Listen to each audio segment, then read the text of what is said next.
Hello, my name is Carlos, and today I'll be talking about Knowledge, Undefeated Justified True Belief by Keith Lure and Thomas D. Paxton Jr.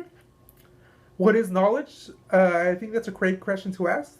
The reason for this is because knowledge can be open to multiple interpretations. Knowledge can also be divided into multiple types of knowledge, and then knowledge can also be influenced by race, culture, background, and other variety of factors.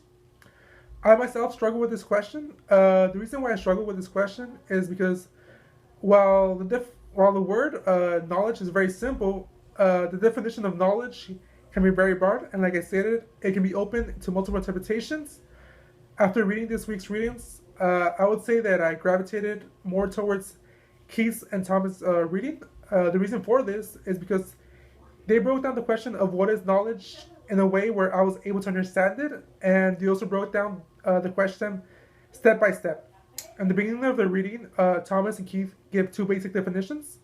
The first definition would be basic knowledge is completely justified true belief, and the second one is non-basic knowledge is undefeated justified true belief. Most of the article, Thomas and Keith spend on proving the second statement, which is non-basic knowledge is undefeated justified true belief. They use the theory of the feasibility to prove the second statement. They do this through using multiple examples. One example would be the situation that involves Tom, where Tom sees his neighbor walking to the library, and he sees that his neighbor takes out a book, and he sees that he just walks out with it, meaning that Tom has a justified belief that his neighbor is stealing.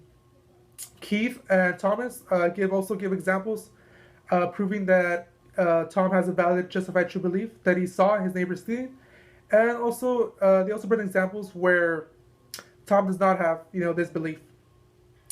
One point I would say I would disagree with on Keith and Thomas would be they present the same exact scenario of Tom and his neighbor, but they add I would say an irrelevant fact that involves presenting the birth of Tom, and doing so actually defeats Tom's justified true belief.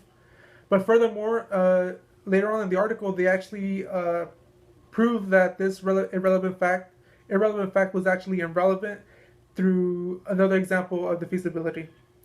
I think overall, I was pleased with the article because I was able to read it through and read it slowly as well, and I was able to understand what Keith and Thomas were saying, in comparison to the other articles, which after multiple readings, there were some parts that I still did not understand.